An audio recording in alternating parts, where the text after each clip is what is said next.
আমন্ত্রণ গ্লোবাল টাইমে বিশ্বের নানা প্রান্তের খবর নিয়ে আপনাদের সাথে আছি আমি সারা মেহজাবিন। শুরুতেই জানিয়ে দেব শিরোনামগুলো।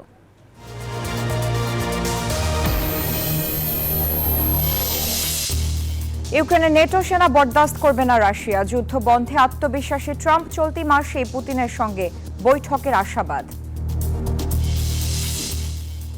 ট্রাম্প শাসনের এক মাসে কঠোর বাণিজ্য অভিবাসন নীতির প্রয়োগ। ইউক্রেন যুদ্ধ বন্ধে অগ্রগতি। ইসরায়েলকে ঢালাও সমর্থন। একসঙ্গে সব ইসরায়েলি বন্দী মুক্তি দিতে প্রস্তুত হামাস। এই সপ্তাহে যুদ্ধবিরতির দ্বিতীয় ধাপের আলোচনা শুরু করবে ইসরায়েল। দেখছিলেন শিরোনামগুলো, এবার বিস্তারিত। ইউক্রেনে কোনোভাবেই নেটো বা ইউরোপীয় সেনাদের উপস্থিতি মেনে নেবে না রাশিয়া। সৌদি আরবে মার্কিন প্রতিনিধিদের সঙ্গে বৈঠকের পর নিজেদের পুরনো অবস্থানই তুলে ধরল মস্কো। এদিকে যুদ্ধবন্ধে আত্মবিশ্বাসী ওয়াশিংটন। প্রেসিডেন্ট ট্রাম্প বলছেন এ মাসে রুশ প্রেসিডেন্টের সঙ্গে বৈঠকের আশা করছেন তিনি। ৩ বছর ধরে চলা ইউক্রেন যুদ্ধ বন্ধ করতে প্রথমবারের মতো সরাসরি বৈঠক হলো রাশিয়া যুক্তরাষ্ট্রের। চলমান সংকট নিরসনে সুষ্ঠু ও টেকসই সমাধান পাওয়ার বিষয়ে একমত হয়েছে দুদেশ। নিজেদের মধ্যে পূর্ণ সহযোগিতা পুনরায় চালু এবং বিভিন্ন ক্ষেত্রে তা সম্প্রসারণ করতে উপযুক্ত পরিবেশ তৈরিতেও কাজ করার ব্যাপারে নেওয়া হলো সিদ্ধান্ত। তবে ইউক্রেন ইস্যুতে আবারও নিজেদের পুরনো অবস্থান ফুটিয়ে তুলেছে মস্কো। রুশ পররাষ্ট্রমন্ত্রী সের্গেই লেভরভ সাফ জানিয়ে দিলেন ইউক্রেনের ন্যাটোর কোনো রকম সম্প্রসারণ এবং তাতে ইউক্রেনের সদস্যপদ পাওয়াকে সরাসরি হুমকি হিসেবেই দেখবে রাশিয়া। ন্যাটো জোট থেকেই হোক বা ইউরোপীয় ইউনিয়নের পতাকা তলেই হোক, কোনো দেশ থেকেই ইউক্রেনের মাটিতে শান্তিরক্ষী সেনা মেনে নেবে না রাশিয়া। সৌদির রিয়াদে অনুষ্ঠিত বৈঠকে আমন্ত্রণ না পেয়ে হতবাক ইউক্রেন। এরই মধ্যে বৈঠকটির তীব্র সমালোচনাও করেছেন ইউক্রেনের প্রেসিডেন্ট জেলেনস্কি। দেননি কোনো গ্রহণযোগ্যতাও। তবে এমন প্রতিক্রিয়ায় আরও হতাশ মার্কিন প্রেসিডেন্ট ডোনাল্ড ট্রাম্প। মঙ্গলবার ফ্লোরিডায় এক সংবাদ সম্মেলনে তিনি জানালেন এর আগেও যথেষ্ট সুযোগ পেয়ে কাজে লাগায়নি কিয়েভ। জানালেন চলতি মাসের শেষেই রুশ প্রেসিডেন্ট ভ্লাদিমির পুতিনের সাথে সাক্ষাৎ হতে পারে তার।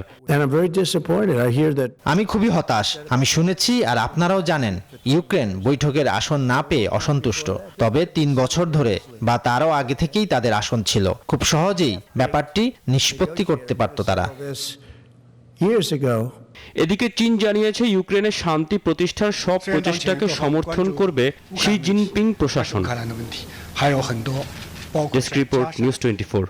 দ্বিতীয় মেয়াদে ক্ষমতা গ্রহণের প্রথম মাসে শুল্ক হুমকি, অবৈধ অভিবাসীদের বিতরণ থেকে শুরু করে ইউক্রেন যুদ্ধ বন্ধের কার্যকরী পদক্ষেপ নিয়েছেন মার্কিন প্রেসিডেন্ট ডোনাল্ড ট্রাম্প। তবে পূর্বসূরি জো বাইডেনের মতো তিনিও দখলদার ইসরায়েলকে দিচ্ছেন ঢালাও সমর্থন। উল্টো মধ্যপ্রাচ্যে শান্তি আনার নামে গাজা উপত্যকা দখল এবং ফিলিস্তিনিদের জোরপূর্বক তাড়িয়ে দেওয়ার ছক করছেন ডোনাল্ড ট্রাম্প। গেল 20 জানুয়ারি যুক্তরাষ্ট্রের প্রেসিডেন্ট হিসেবে দ্বিতীয় মেয়াদে শপথ নেন ডোনাল্ড ট্রাম্প। ক্ষমতা নিয়েই বিদেশি সহায়তা কার্যক্রম স্থগিত করেন তিনি। ঘোষণা দেন মেক্সিকো ও কানাডার পণ্যে 25% শুল্ক আরোপের, যদিও পরে তা স্থগিত করেন। তবে চীনা পণ্যের উপর 10% শুল্ক আরোপ করেন ট্রাম্প। এতে পাল্টা শুল্ক আরোপ করে চীনও।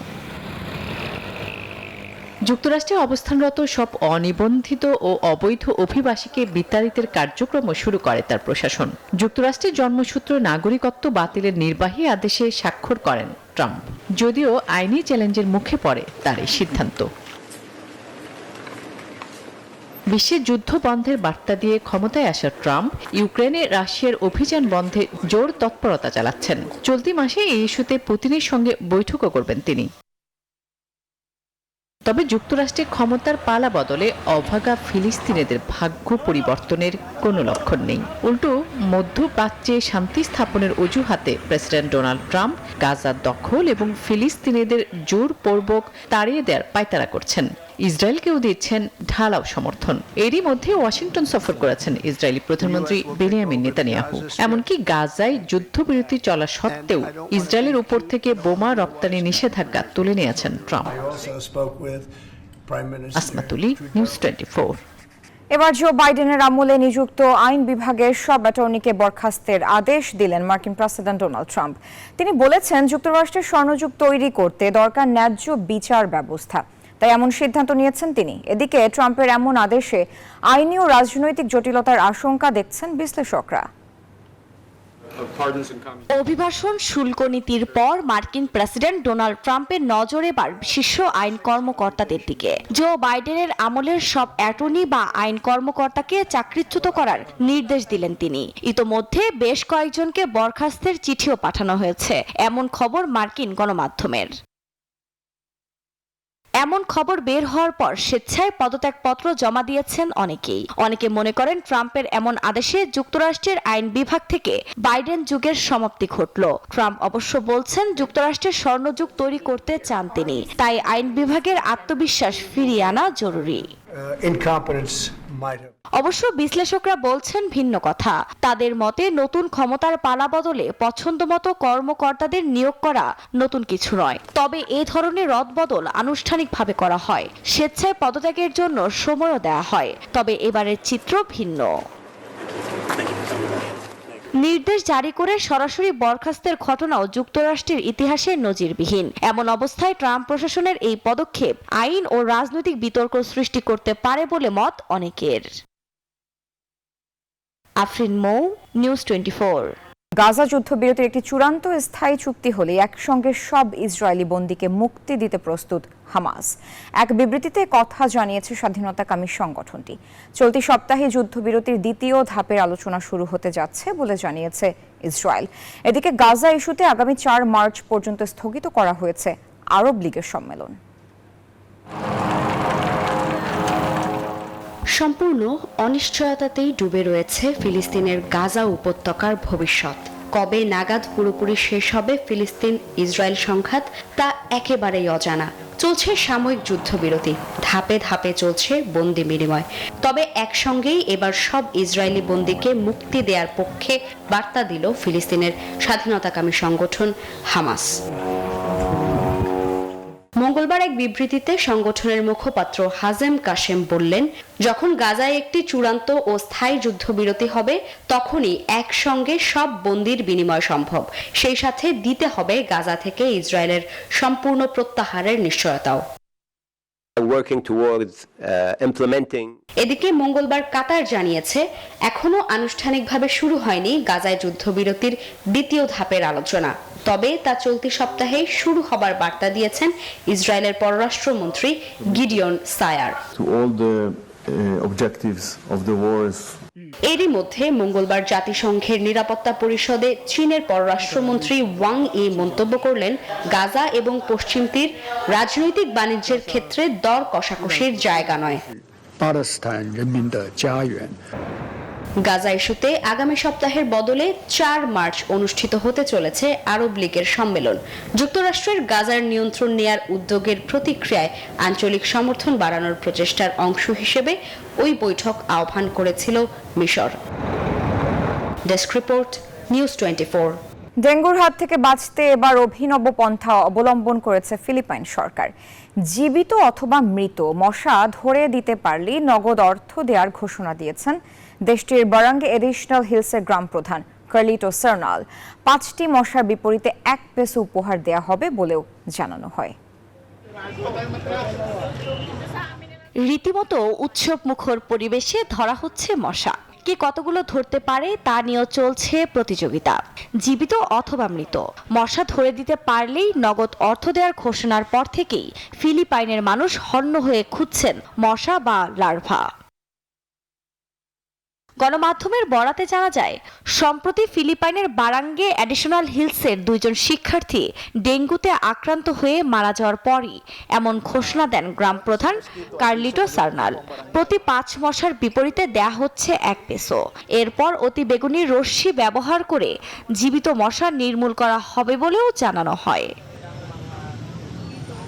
তথ্য বলছে এই ঘোষণার পর থেকে গণমাধ্যমে বেশ শোরগোল তৈরি হয়েছে। এর সুযোগ কাজে লাগিয়ে কেউ কেউ মশার খামার করবে বলেও মত দিচ্ছে অনেকে। তবে গ্রাম প্রধান বলেন, জনস্বাস্থ্য সুরক্ষায় এটি জরুরি। ডেঙ্গু রোধেই আমাদের এই প্রোগ্রামটি চালু করা হয়েছে। এছাড়া রাস্তা পরিষ্কার রাখা ও ডেঙ্গুর জন্য দায়ী এডিস মশার বংশবিস্তারে সহায়ক। পানি জমে থাকার জায়গা নষ্ট করলেও পুরস্কার দেয়া হবে। এ বছর 1 ফেব্রুয়ারি পর্যন্ত ফিলিপাইনে 28,234 জনের ডেঙ্গু শনাক্ত হয়েছে, যা গত বছরের তুলনায় 40% বেশি। আফরিন মৌ, নিউজ 24। ভিয়েতনামে চলতি বছর চাল রপ্তানি কমতে পারে বলে পূর্বাভাস দেওয়া হয়েছে। 2025 সালে 75 লাখ টন চাল রপ্তানি করতে পারে দেশটি। গত বছর এই পরিমাণ ছিল 90 লাখ টন। চীনের সরকারি বার্তা সংস্থা সিনহুয়া জানিয়েছে, চলতি বছর ভিয়েতনামের চাল উৎপাদন লক্ষ্যমাত্রা 2,40 লাখ টন নির্ধারণ করা হয়েছে।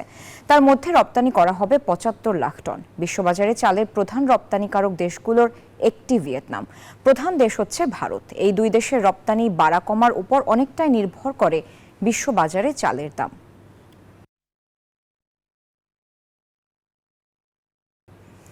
জনসমক্ষে আনা হলো হংকংয়ের যমজ প্যান্ডা শিশুদের। একই সাথে নাম ঘোষণা করার জন্য একটি নামকরণ প্রতিযোগিতা শুরু করা হয়েছে। যমজ প্যান্ডা শাবকদের সাথে ওশান পার্ক হংকংয়ে এখন জনসাধারণের জন্য 6টি বড় প্যান্ডা প্রদর্শিত হচ্ছে। এটি হংকংয়ের পর্যটন অর্থনীতিতে ইতিবাচক প্রভাব ফেলবে বলে আশা করা হচ্ছে। 6 মাস আগে জন্মগ্রহণকারী এই জুটির একটি নারী ও একটি পুরুষ। শহরের ওশান থিম পার্কে আরো 4টি পান্ডার সাথে যোগ দেয় এই দুটি। হংকং এর ওশান পার্কের পান্ডা শাবক দুটি এখন সকলের আকর্ষণের কেন্দ্রবিন্দু। হংকংয়ে জন্মগ্রহণকারী এটি প্রথম যমজ পান্ডা শাবক, তাই পুরো শহর উত্তেজনায় উল্লাস করছে। আমরা যোগ দিয়েছি, বেশ ভালো লাগছে। নাম ঘোষণা করার জন্য একটি নামকরণ প্রতিযোগিতা শুরু হয়েছে। হংকং এর ওশান পার্কের নেতা জন লি এবং অন্যান্য কর্মকর্তাদের উপস্থিতিতে নামকরণের এই প্রতিযোগিতা শুরু হয়। পার্কের ওয়েবসাইটের মাধ্যমে শাবকদের জন্য তাদের পরামর্শ জমা দিতে পারেন বাসিন্দারা। বর্তমানে জনসাধারণ যমজ শাবকগুলোকে বড় বোন এবং ছোট ভাই বলে ডাকছেন। হংকংয়ের বাসিন্দাদের যমজ শাবকদের শারীরিক বৈশিষ্ট্য এবং বৈশিষ্ট্য পর্যবেক্ষণ করে, সেই সাথে শাবকদের এবং তাদের দৈনন্দিন জীবনের মিথস্ক্রিয়া পর্যবেক্ষণ করে তাদের জন্য জোড়া নাম প্রস্তাব করতে উৎসাহিত করা হচ্ছে। এই বছরের প্রথমার্ধে ফলাফল ঘোষণা করা হবে। এটি হংকং এর পর্যটন অর্থনীতিতে ইতিবাচক প্রভাব ফেলবে বলে মত সংশ্লিষ্টদের, যাকে কিছু আইন প্রণেতা পান্ডা অর্থনীতি বলেও অভিহিত করেছেন। বিশ্বের সবচেয়ে বয়স্ক পান্ডা জন্ম দেওয়ার রেকর্ড স্থানে নেওয়ার পর থেকেই হংকং জুড়ে পান্ডার সাজসজ্জা এবং প্রচারণা ব্যাপকভাবে ছড়িয়ে পড়েছে। ছুটিতে পার্কটিতে আয় ইতিমধ্যে বৃদ্ধি পেয়েছে, পাশাপাশি বিদেশি পর্যটকদের আগমনও বেড়েছে। চন্দ্রা, নিউজ 24। এই ছিল গ্লোবাল টাইমের আজকের আয়োজন। এতক্ষণ সাথে থাকার জন্য ধন্যবাদ সবাইকে।